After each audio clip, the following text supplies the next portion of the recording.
السلام عليكم ورحمة الله، اللهم صل وسلم وبارك على سيدنا محمد وعلى آله وأصحابه أجمعين. ومرحبا بكم في فيديو جديدة، وإن شاء الله هذا الفيديو يلقاكم بخير وعلى خير. اليوم غنحضر معكم واحد المعسلة معشوقات المغاربه، وحبيت نحضرها معكم بطريقتي كيفاش كنديرها وكيعشقوها الوليدات ديالي. ان شاء الله تبعوا معايا الفيديو التفاصيل ديالو باش تعرفوا على الطريقه اللي كندير انا للسانطير. غندير جوج طرق ديال السانطير، وكل وحده احسن من الاخرى بزاف. فان شاء الله هنا عندي 600 غرام ديال الدقيق، وعندي 2 ملعقه كبيره ديال السكر حبيبات، ورشه ملح، ونصف ملعقه صغيره ديال القرفه، وصفر بيضاء، وتقريبا 2 نقاتي أو 3 نقاتي ديال الروح الزهر، مع ملعقه صغيره ديال الخميره ديال الحلوه. غنزيد عليهم ملعقه كبيره ونصف ديال الزبده تكون دايبه، يعني غندوبوها الزبده تكون زبده حيوانيه. غنخلطوا هاد المقادير ونجمعهم حتى نتحصلوا على العجينه البيضاء، ونغطوها بكيس. هنا عاوتاني عندي 500 غرام ديال الدقيق ديال الحلوه. غنزيد عليه ملعقه كبيره ديال السكر، وغنزيد عليه رشه ملح، وغنزيد عليه واحد الساشي ديال السكر فانيلا. حبيتو ديروا جوج، المهم انا درت هنا واحد، ولكن يستحسن ديروا جوج. وغنزيد عليهم رشه ملح، وغنزيد عليهم واحد ملعقه كبيره ديال بودره الكاكاو، وغنزيد عليهم صفر بيضاء، وغنزيد عليهم ملعقه كبيره ديال الزبده. نحاولوا ما نديروش الحليب، نديروا غير الزبده فقط. عاوتاني نجمعوا العجينه ديالنا حتى نتحصلوا على العجينه كتكون بحال ديال العجينه المسمن، يعني ما تكونش قاصحه بزاف ولكن ما تكونش لينه بزاف. غنكوروها كور على حسب الحجم المقله اللي عندك. غنكوروها كور، ندهنوا يدينا بالزيت حسن من الدقيق. انا لقيت حسن ليا نخدمها بالزيت ولا نرش الدقيق والدلك. الزيت كتجيني ساهله بزاف. دهني سطح العمل بالزيت ودهني الكويرات ديالك بالزيت، عرفتي كتكون ساهله في الخدمه وما كتاخذش منك الوقت نهائيا ولا اي مجهود. فانا حبيت نشارككم طريقتي في تحضير السنتر. هي من المعسلات اللي كتكون عزيزه على وليدات ديالي، وهذا العام دخلت ليهم هذه ديال الشوكولات. صراحه طلعت بنينه، صدقوني جربوها وغديم غتدخلوها المعسلات ديالكم الا غديروها.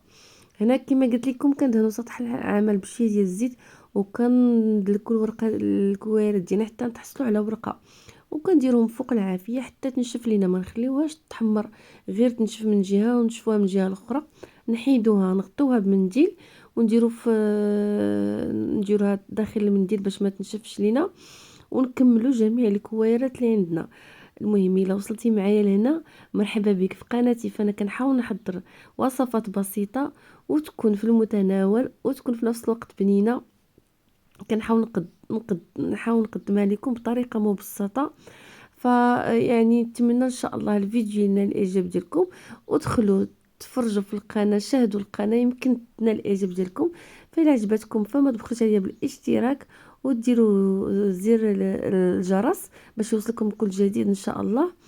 والا باقي ما درتي لايك فديري لايك فضلا منك وليس امرا، وديري خلي لي شي تعليق زوين. هنا انا مشيت طليت على بنتي، وجات اختي الصغيره جات خدت من، المهم كملت في بلاصتي حتى رجعت. المهم كنستمروا حتى نكملوا العجينه بنكهه القرفه والعجينه ديال الكاكاو والفاني.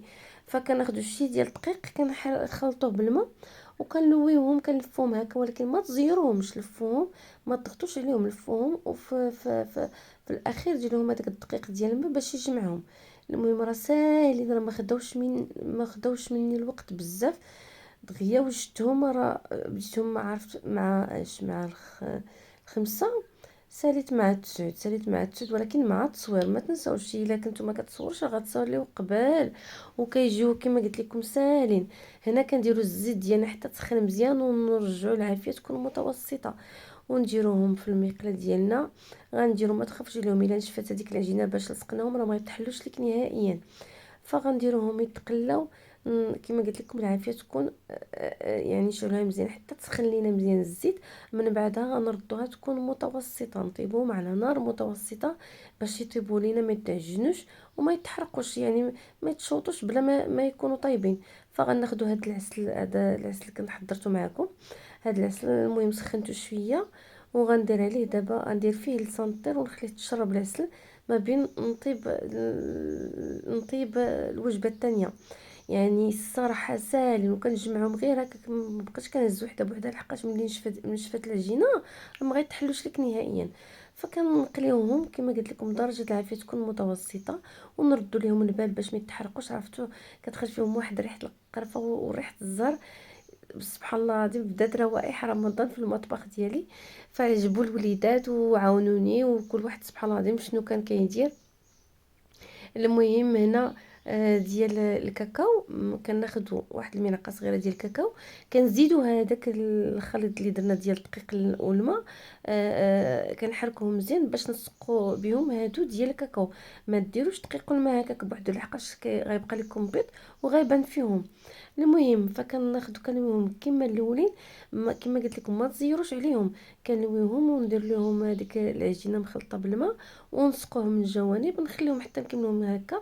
عاد نقطعوهم بالمقص، المقص يكون عندنا مقص نقي، ونقطعوهم هكا باش نتحصلوا على الحلوه ديال السنطير. كما كتشاهدوا فيديو ديال الشكلاط باش ما تنساوهاش في العافيه وتجي تصحاب لكم واش ما طابتش. شنو غديروا؟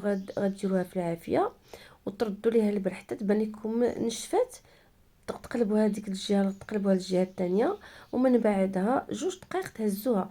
يعني ما تخليوهاش بزاف، الا كانت العافيه متوسطه تحيدوها باش ما تحرقش لكم، ردوا ليها البال.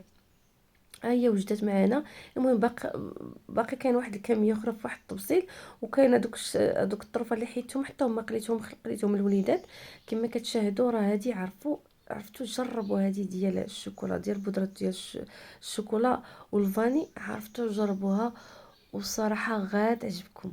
الصراحه ضيفوها للمعسلات، الا غتحضروا المعسلات ديال رمضان ضيفوا هذه، جربوها راه كتعجب الوليدات بزاف.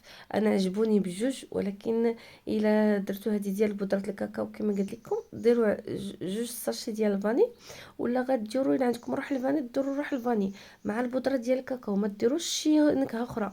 اما هذه درت معها 2، انا حبيتو ديروا النافعه وحبه الحلاوه. المهم اللي حبيتو غديروا، انا درت اكتفيت غير بالقرفه والروح ديال الزر، وصراحه جوالين خفافين ومقرمشين والزبده اللي درنا في العجينه كتخلي العجينه ديالهم هشه من الداخل. فان شاء الله تجربوهم ينالوا الاعجاب ديالكم. فديروهم ضمن المعسلات اللي غتحضروا ان شاء الله رمضان. واكيد بطبيعه الحال الا درتوهم وتبعتوا الوصفه والطريقه غتنجح لكم الوصفه، وغتعتمدوا هذه ديال الكاكاو غتبقاو ديروها في المعسلات الا بغيتوا تحضروها. هنا ديال القرفه والروح الزهر غنديروا الجنجلان غنحمروه شويه ونديروه من فوقها. هذه ديال الكاكاو غنديروا عليها جوز الهند، غنديروا عليها شويه ديال الكوك. المهم هذا الشيء انا اللي درت لهم تقريبا هاد الكميه اللي وجدت ديال الدقيق اللي قلت لكم، عطات ليا تقريبا 3 كيلو ديال عطات ليا 3 كيلو ديال السنتير.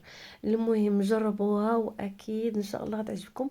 فما تنساونيش من الدعوات ديالكم وتعاليقكم الزوينه، وما تنساوش الاشتراك في القناه. فانا كما قلت لكم كنحاول نقدم وصفات ساهلين وبساط. فانا حضرت معكم واحد المعسله كيعشقوها وليداتي وانا ايضا كنعشقها. هاد المعسلات تعلمتها وانا كان عندي 16 عام، 16 عام وانا تعلمت هاد المعسله وكانت كتعجبني، وسبحان الله العظيم وحبيت نديرها للوليدات ديالي حتى هما يذوقوها. وصراحه توحشتها بزاف، هذه مده ما درتهاش. فان شاء الله ديروها وتنال الاعجاب ديالكم. فهي سهله التحضير وبسيطه جدا، ومقاديرها بسيطه وغير مكلفه نهائيا. وجربوا هذه ديال الكاكاو، الا جربتوها تبقاو ديما ديروها على ضمانتي لحقاش جات بنينه وعجبت الوليدات بزاف. فان شاء الله الفيديو ديال اليوم كما قلت لكم الى الاعجاب ديالكم، فما تنسونيش من الدعوات ديالكم وتعاليقكم الزوينه. وغنقول لكم نتلاقاو في وصفات جديده وفيديو جديد ان شاء الله ان اراد الله. فغنقول لكم في امان الله جميعا.